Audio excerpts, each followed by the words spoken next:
At our Christmas lunch, Grandma said, "Your sister's baby shower was just perfect. Now when will you finally start a family?" Smiled and replied, "I didn't invite anyone who treats me like a failure." The fork in her hand trembled.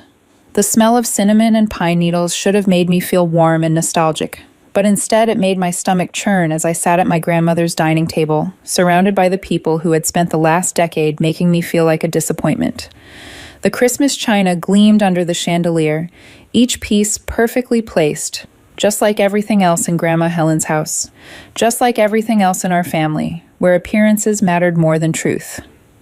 My sister Jessica sat across from me, one hand resting protectively on her barely there bump, the other picking delicately at her glazed ham.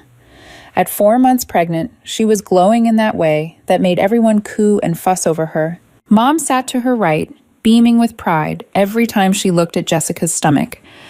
Dad carved the turkey with the same methodical precision he used for everything else in his life. And there was Grandma Helen, the matriarch of our little dysfunction, holding court at the head of the table. "Sally, dear, you've barely touched your food," Grandma Helen said, her voice carrying that particular tone that meant criticism was coming. "You're getting so thin. No wonder you can't find a nice man to settle down with." I forced a smile into the bite of mashed potatoes. "I'm fine, Grandma, just not that hungry." Speaking of settling down, Jessica piped up, her voice sickeningly sweet. "Did I tell you all about the baby shower Mom threw for me last weekend? It was absolutely perfect. The decorations, the games, the cake, everything was just magical." Mom practically glowed. "Oh, it really was beautiful. We had about 30 people there, all bringing such lovely gifts. The nursery is going to be absolutely stunning." I kept my expression neutral, even though the words stung. I hadn't been invited to Jessica's baby shower. Not that I was surprised. I'd been systematically excluded from family events for years now, ever since I'd chosen a different path than what they'd mapped out for me. "The photos are gorgeous," Dad added, pulling out his phone. "Here, Sally, let me show you." I dutifully looked at the pictures, making appropriate sounds of admiration while my heart twisted. There was Mom, radiant as she helped Jessica open presents. There was Jessica, surrounded by friends and family, laughing at some joke. There were all my cousins, aunts, and family friends I'd grown up with, all celebrating my sister's joy. I'd only found out about the shower through my cousin Lisa's Instagram story the day after it happened. A casual post of her and Jessica laughing over baby gifts that felt like a punch to the gut. And there was the empty space where I should have been. "It's beautiful," I said, handing the phone back. "Looks like everyone had a wonderful time." "Oh, they did," Jessica said, her hand moving to her belly again. "Everyone was so excited about the baby." Aunt Margaret said, "It's about time someone in our generation started contributing to the family legacy." The dig was subtle but clear. At 32, I was a family failure, unmarried, childless, living in a small apartment in the city while working as a freelance graphic designer. I wasn't a lawyer like Jessica, wasn't married to a successful businessman like Jessica, and clearly wasn't contributing to the precious family legacy like Jessica. "Speaking of family legacy," Grandma Helen said, setting down her wine glass with a decisive clink, "your sister's baby shower was just perfect. Now, when will you finally start a family?" The question hung in the air like a sword waiting to drop. This was the moment I'd been dreading. The annual Christmas inquisition about my life choices. Usually I deflected with jokes or changed the subject, but something about the way they'd all been talking about Jessica's shower, the way they deliberately excluded me and then rubbed it in my face, made something snap inside me. I smiled, the kind of smile I perfected over years of dealing with difficult clients and passive-aggressive family members. I did start a family. Grandma, I just didn't invite anyone who treats me like a failure. The silence that followed was deafening. I watched as Grandma Helen's face went through several expressions: confusion, realization, and then something that looked almost like fear. The fork in her hand trembled slightly before she set it down. "What do you mean?" Mom asked, her voice careful and controlled. I took a sip of wine, savoring the moment. "I mean exactly what I said. I have a family now. A husband who adores me, and a beautiful baby girl who just turned 6 months old." The explosion was immediate. "What?" Jessica shrieked, her carefully composed facade cracking. That's impossible. You would have told us. You would have invited us to the wedding. Would I? I asked, raising an eyebrow. When was the last time any of you showed genuine interest in my life? When was the last time you included me in anything important? Dad leaned forward, his face red.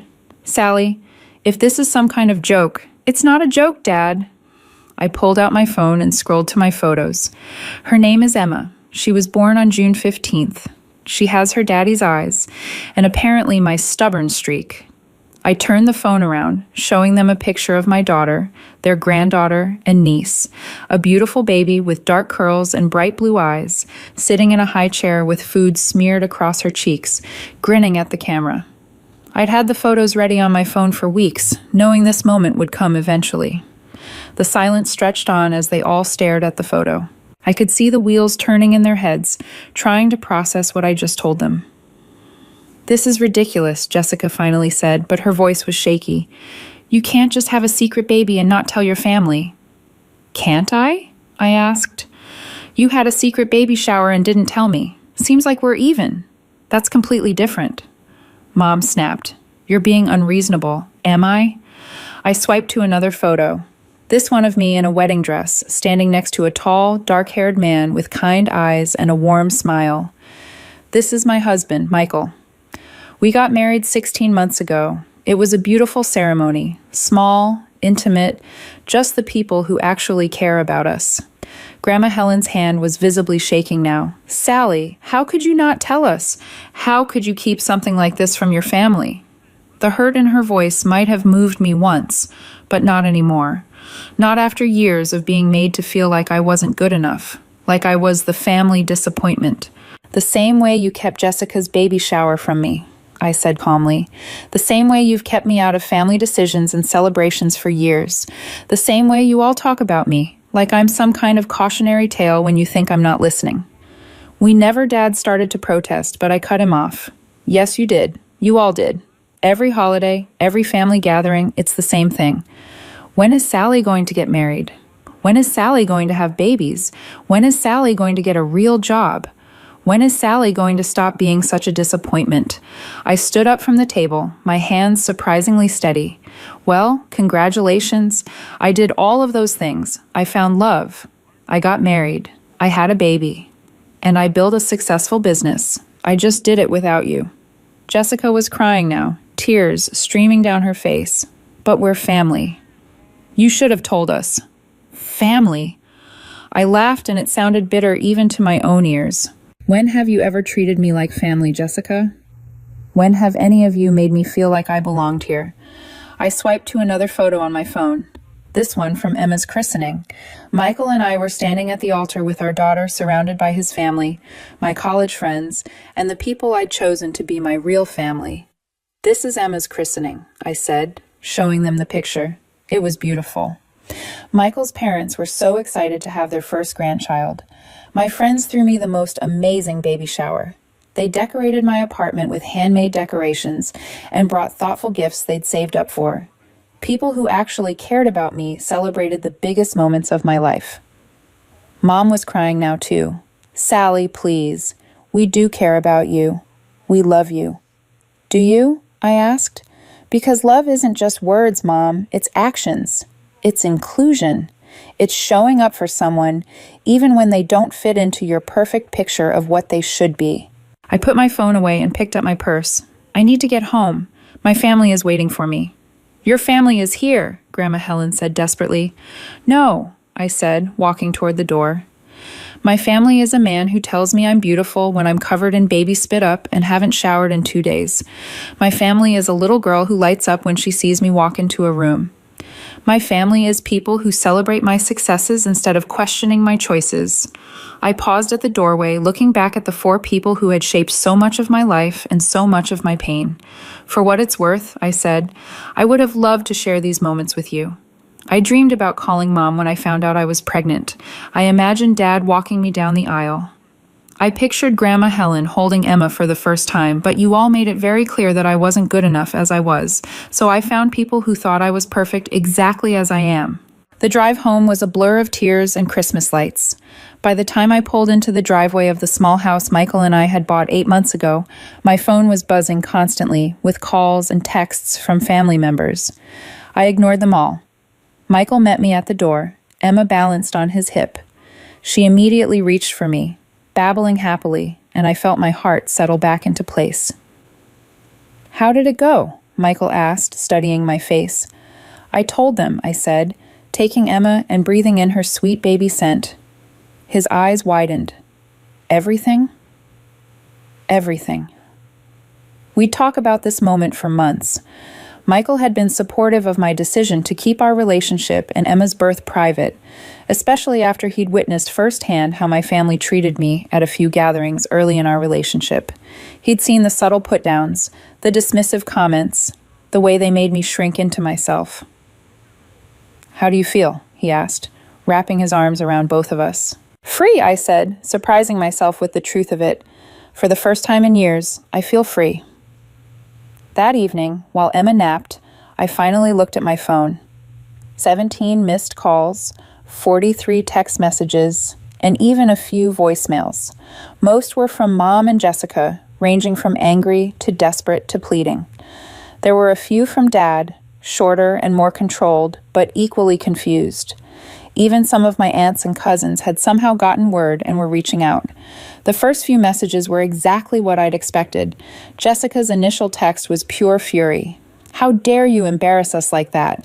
How could you be so selfish and vindictive? We're your family." But as I scrolled through, I could see the progression of emotions playing out in real time. Her anger gave way to hurt, then desperation, then something that almost looked like self-reflection. Mom's messages were more calculated as always. She'd started with disappointment. "Sally, I'm very hurt by your behavior today." This was not the time or place for such an announcement. Then moved to guilt. "Your grandmother is beside herself. She's been crying all evening. How could you do this to an elderly woman who loves you?" And finally to bargaining. "Please call me back. We need to discuss this like adults. Surely we can work this out." Dad's texts were shorter, but somehow more painful in their confusion.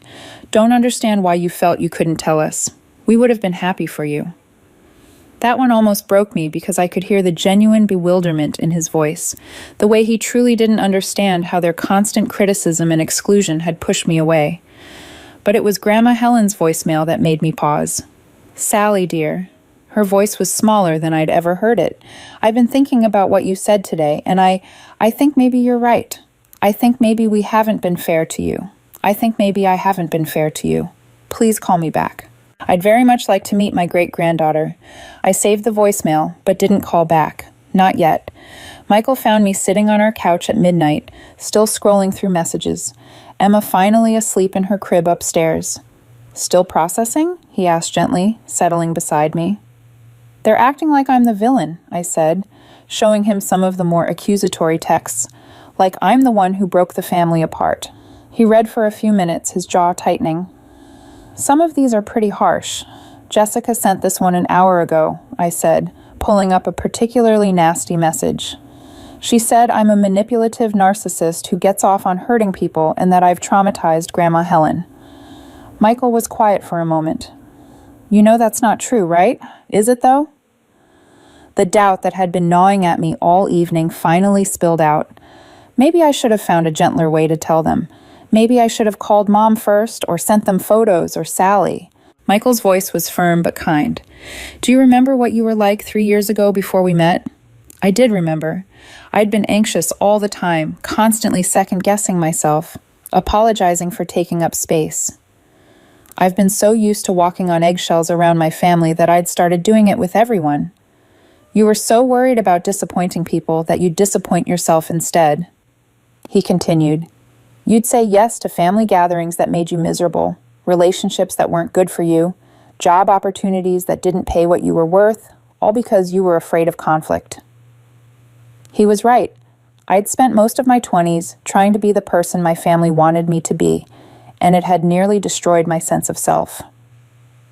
"What you did today wasn't cruel," Michael said. "It was honest, maybe brutally honest, but sometimes that's what it takes to break through years of dysfunction." I curled up against him, feeling some of the tension leave my body. I keep thinking about that look on Grandma Helen's face when I showed them Emma's picture. She looked devastated. She should be devastated, he said. She missed the birth of her great-granddaughter because she made her granddaughter feel like she wasn't good enough to include in family celebrations. That's devastating. We sat in comfortable silence for a while, the weight of the day settling around us. Finally, Michael spoke again. "Do you want to know what I think really happened today?" I nodded. "I think your family has been living in a fantasy where their behavior toward you was normal, where their criticism was helpful, where excluding you from things was somehow justified. Today you held up a mirror and showed them the reality of what they've been doing. That's why they're so angry. Not because you kept secrets, but because you forced them to confront their own actions." His words resonated with something deep in my chest, a validation I didn't know I'd been craving. "The question now," he continued, "is what you want to do going forward, because you get to decide, Sally. You get to set the terms." Over the next few days, I thought a lot about Michael's words. The messages kept coming, but they started to change in tone. The anger and accusations gave way to confusion and hurt, and then slowly to something that looked almost like accountability. It was Jessica who surprised me first.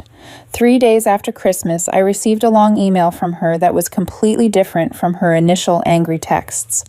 "Sally," it began, "I've been thinking about what you said at Christmas, and I need to apologize, not just for how I reacted that day, but for how I've treated you for years.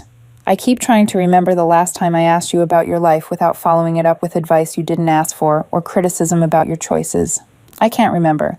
I keep trying to think of the last time I included you in something important without making you feel like an afterthought. I can't remember that either.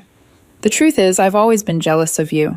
You've always been the brave one, the one who wasn't afraid to be different, to take risks, to follow your own path. I chose the safe route, law school, the right husband, the right neighborhood, the right timeline for everything. And instead of admiring your courage, I think I resented it. It was easier to criticize your choices than to examine my own. I'm not excusing my behavior. There's no excuse for making you feel unwelcome at family gatherings, for excluding you from my baby shower. I think I told myself I was protecting you from judgment, but really I was protecting myself from having to defend you to people whose opinions shouldn't matter anyway. I would understand if you don't want to have a relationship with me going forward. I would understand if you never want Emma to know her aunt, but if you're willing to give me a chance to do better, I promise I'll try. I want to be the sister you deserve, not the sister I've been. I read the email 3 times, tears streaming down my face by the end. It wasn't perfect. There were still traces of self-pity and deflection, but it was honest in a way Jessica had never been with me before. Mom's attempt at reconciliation came in the form of a surprise visit. I was folding Emma's laundry when the doorbell rang, and there she was, standing on my doorstep with red eyes and a carefully wrapped gift. "I brought something for Emma," she said quietly. "May I come in?" I hesitated, then stepped aside. She followed me into the living room where Emma was having tummy time on her playmat. Mom's breath caught when she saw her granddaughter in person for the first time. "Oh, Sally, she's perfect." Emma, ever the social butterfly, immediately rolled over and gave Mom one of her heart-melting smiles. Mom knelt down beside the playmat, and Emma reached out to grab her finger. "Hello, beautiful girl," Mom whispered. "I'm your grandmother." "I'm so sorry I missed meeting you when you were born." We sat on the floor together, watching Emma play, the silence stretching between us. Finally, Mom spoke. "I brought photo albums," she said, pulling out several thick books from her bag. "Every picture I have of you growing up. I thought maybe you'd like to share them with Emma someday. Show her what her mama was like as a little girl." I opened one of the albums, and there I was at Emma's age. Same dark curls, same bright eyes, same mischievous grin. "You were such a happy baby," Mom said softly, "always smiling, always curious about everything. You started walking at 9 months because you were so determined to explore the world." She turned the page and there were pictures of my first birthday party, a backyard celebration with a homemade cake and decorations that looked suspiciously similar to the party I'd thrown for Emma. "I made that cake from scratch," Mom continued. "It took me 3 tries to get the frosting right, but you were so excited about the pink roses I'd piped around the edges. We flipped through years of memories, birthday parties, Christmas mornings, first days of school, dance recital, art projects proudly displayed on the refrigerator. In every photo, I looked loved and celebrated. When did it change? I asked quietly. When did you stop seeing me as someone worth celebrating? Mom was quiet for so long, I thought she might not answer. When she finally spoke, her voice was thick with tears. I think it was when you graduated college and didn't immediately follow the path we'd expected.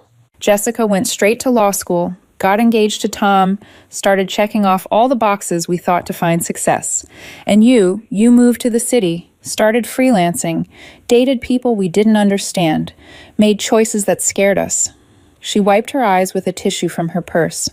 Instead of trusting that we'd raised you to make good decisions, we panicked. We thought if we kept pushing, kept criticizing, kept pointing out what you weren't doing, somehow we could steer you back to what we thought was the right path.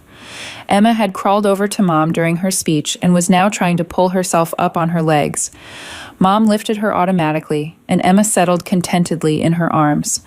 But look at you, Mom said, her voice full of wonder as she looked around our home, at the family photos on the walls, the successful business certificates framed in my office visible through the doorway, the obvious love and care that filled every corner of our space. You built exactly the life you wanted. You found love. You created a career you're passionate about. You're raising this beautiful little girl in a home full of warmth and joy. She looked at me directly for the first time since she'd arrived. We weren't protecting you from making mistakes, Sally. We were trying to protect ourselves from the fear that maybe we didn't know what was best for you after all. It wasn't a complete apology. There were still defensive moments, still traces of the need to justify their behavior, but it was more honest than any conversation we'd had in years. I can't undo the hurt we've caused, Mom continued. I can't go back and invite you to Jessica's baby shower or support your decisions or celebrate your successes the way I should have, but if you let me, I'd like to try to do better going forward. Emma chose that moment to reach up and grab Mom's necklace, babbling happily. Mom laughed, and for a moment, she looked like the mother from those old photo albums, relaxed and joyful and completely enchanted by her child. She's going to be such a heartbreaker, Mom said, just like her mama. The comment should have felt patronizing, but somehow it didn't. Maybe because she was looking at Emma with pure love, the way she used to look at me in those old photos. Dad's approach was predictably different. He showed up the next weekend with a toolbox and a determined expression. Noticed your front step is a little wobbly, he said without preamble. Mind if I fix it? It was such a dad move, expressing emotion through action rather than words. I watched from the kitchen window as he worked, Emma napping peacefully in her bouncy seat beside him on the porch.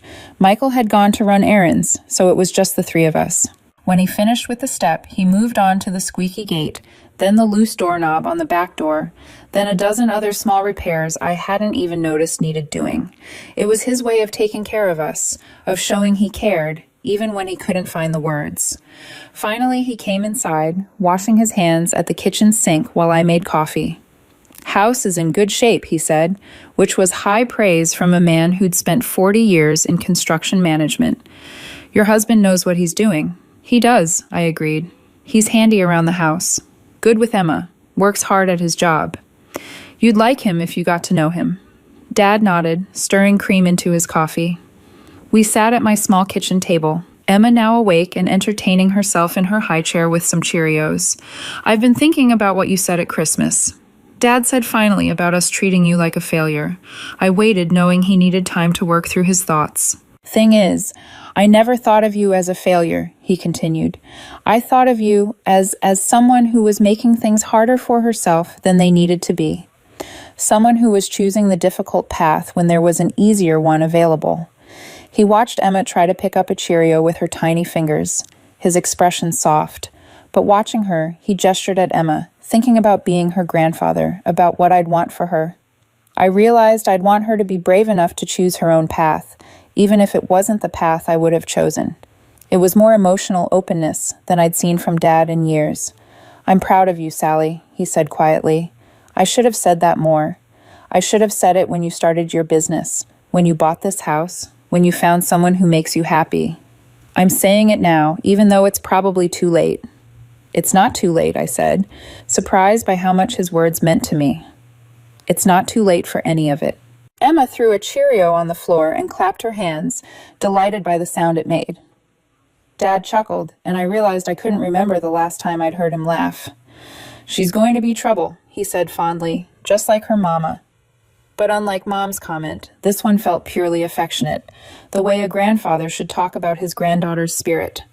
The most surprising response came from people I hadn't expected to hear from at all. Apparently, word of the Christmas drama had spread through the extended family network, and I started receiving messages from cousins, aunts, and family friends I hadn't talked to in years. But these weren't messages of condemnation. They were messages of support. My cousin Rachel, who lived across the country and who I barely saw anymore, sent me a long text. "Just heard about what happened at Christmas. Good for you for standing up for yourself. I've been wanting to tell Aunt Helen what I think of her constant comments about my weight for 20 years. My Aunt Susan, Mom's sister, called me directly. Your mother told me what happened. She said, 'I wanted you to know that I think you were incredibly brave. I also wanted you to know that I never agreed with the way you've been treated at family gatherings. I should have spoken up more. Even Mrs. Patterson, our elderly neighbor from my childhood, somehow got my number and called to tell me she'd always admired my independence and thought my family was too hard on me.' It was like my confrontation at Christmas had given other people permission to acknowledge what they'd been seeing all along, that my family's treatment of me hadn't been normal or helpful or kind." The most touching message came from my college roommate, Jenny, who I'd stayed close with over the years. Saw the picture she posted of Emma. She texted, "She's absolutely beautiful. I'm so happy you found your person and created the family you deserve. Also, I'm proud of you for finally telling your birth family the truth about how their behavior affected you." It took guts. Reading all these messages of support made me realize something important. I wasn't crazy. I wasn't being oversensitive or dramatic.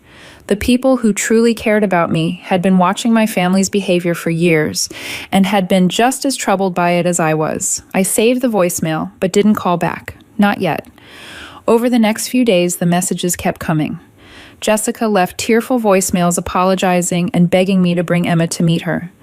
Mom sent long texts explaining how they thought they were being helpful by pushing me to settle down. Dad, true to form, sent shorter messages asking practical questions about when the wedding was and whether I needed anything. But it was the message from my cousin Lisa that surprised me most. "Sally, I heard what happened at Christmas. I just wanted you to know that I've always admired you for doing your own thing. I wish I had your courage. I'm getting divorced, have been separated for 6 months, but haven't told the family yet because I know how they'll react. Maybe we could grab coffee sometime. I'd love to meet Emma." That message made me realize that maybe I wasn't the only one who'd been feeling like an outsider in our family. Maybe I wasn't the only one who'd been hiding parts of my life to avoid judgment. Michael and I had long conversations about how to handle the situation. He was protective of both Emma and me, but he also understood the complicated nature of family relationships. "They hurt you," he said one evening as we cleaned up after dinner. "They excluded you from important moments and made you feel like you weren't enough. You have every right to protect yourself and Emma from that." "But they're still family," I said, though the words felt hollow. "Family is what you make it," he replied. "Blood relation doesn't give someone the right to treat you poorly." 3 weeks after Christmas, I got an unexpected visitor. I was working in my home office while Emma played in her bouncy seat when the doorbell rang. Through the peephole, I saw Grandma Helen standing on my porch, looking smaller and frailer than I remembered. I hesitated for a long moment before opening the door. "Hello, dear," she said quietly. "I know I should have called first, but I was afraid you wouldn't want to see me." She was probably right, but something in her demeanor made me step aside and let her in. Emma immediately started babbling when she saw the new person, and I watched Grandma Helen's face transform as she laid eyes on her great-granddaughter for the first time. "Oh my," she whispered, her eyes filling with tears. "She's beautiful, Sally. She looks just like you did at that age." We sat in my living room, the air thick with unspoken words. Emma, oblivious to the tension, entertained herself with her toys, while occasionally flashing her gummy smile at this new person. "I've been doing a lot of thinking since Christmas." Grandma Helen finally said, "About the things you said, about the way we've treated you. I think you were right. I stayed quiet, letting her continue.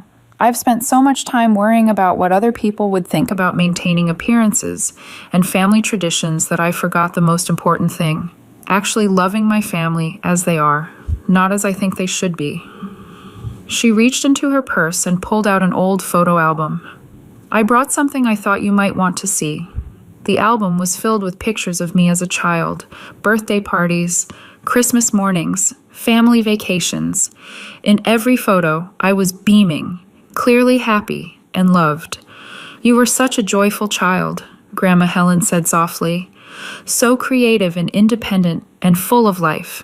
I don't know when I started seeing those qualities as problems instead of gifts. I felt tears prick at my eyes as I looked at the photos. I remembered being the happy little girl who believed her family thought she was wonderful just as she was. I'm sorry, Sally, Grandma Helen said, her voice breaking. I'm so sorry for making you feel like you weren't enough. I'm sorry for the comments about your weight and your job and your relationship status. I'm sorry for not including you in Jessica's shower. Most of all, I'm sorry that I made you feel like you had to hide the most important moments of your life from us. Emma chose that moment to crawl over to Grandma Helen, pulling herself up on her legs and babbling happily. Without hesitation, Grandma Helen picked her up, and Emma settled contentedly in her arms. She's perfect, Grandma Helen whispered. And so are you, dear. You've always been perfect exactly as you are. It wasn't a magic fix. Years of hurt don't heal in one conversation, but it was a beginning. Over the following months, things slowly started to change. Grandma Helen became Emma's most devoted great-grandmother, visiting every few weeks and always remembering to ask about my work and my interests, not just when I was going to give Emma a sibling. Mom took longer to come around, still struggling with the fact that I'd excluded her from such important moments. But gradually, she began to make an effort, asking about my design projects, offering to babysit Emma, and most importantly, stopping the constant commentary about my life choices. Dad, in his typical fashion, showed his acceptance through actions rather than words. He installed a new security system on our house and set up a college fund for Emma without being asked. Jessica was the hardest to forgive. Her apology felt performative at first, more about her guilt than genuine remorse for how she treated me. But when she had her son 4 months later and specifically asked me to be his godmother, I began to believe she was sincere. The real surprise came from my extended family. Lisa and I did grab that coffee, and it turned out she wasn't the only cousin who felt constrained by family expectations. We started having regular gatherings, the black sheep cousins, as we jokingly called ourselves, and our kids all became close friends. By Emma's first birthday, I had learned something important. Forgiveness doesn't mean forgetting, and reconciliation doesn't mean going back to the way things were. It means creating something new, something healthier, something based on mutual respect rather than obligation. We had Emma's first birthday party in our backyard with both sides of the family present. I watched Michael's parents playing with Emma while my parents chatted with my in-laws. I saw Jessica helping her toddler son navigate the slide while her husband talked shop with Michael. I observed Grandma Helen teaching Emma to clap her hands while surrounded by cousins who were finally free to be themselves. It wasn't the picture-perfect family gathering that Grandma Helen might have envisioned years ago. It was better. It was real. As the party wound down and we were cleaning up, Michael found me in the kitchen, staring out the window at our daughter playing in her sandbox. "Penny, for your thoughts," he said, wrapping his arms around me from behind. "Just thinking about that Christmas dinner," I said, about how scared I was to tell them the truth. "Any regrets?" I considered the question seriously. The past year had been complicated, rebuilding relationships, setting boundaries, learning to trust again. There had been awkward conversations, intense moments, and times when I wondered if it would have been easier to just keep them at arm's length forever. But then I looked out at Emma, who was now being pushed on her swing by Grandma Helen while giggling with pure joy, and I knew the answer. "No," I said. No regrets at all. Standing up for myself that Christmas Day had been terrifying, but it had also been necessary. It had forced my family to confront their behavior and make a choice, change or lose me entirely. Some relationships had been damaged beyond repair, but others had been strengthened in ways I never could have imagined. Most importantly, I had learned that I was worthy of love and respect exactly as I was. I didn't need to earn my place at the family table by conforming to their expectations. I just needed to be brave enough to set my own table and invite people who truly wanted to be there. As Emma's laughter filled the evening air and Michael squeezed me tighter, I realized that sometimes the best revenge isn't getting back at people who hurt you. It's building such a beautiful life without them that they realize what they almost lost.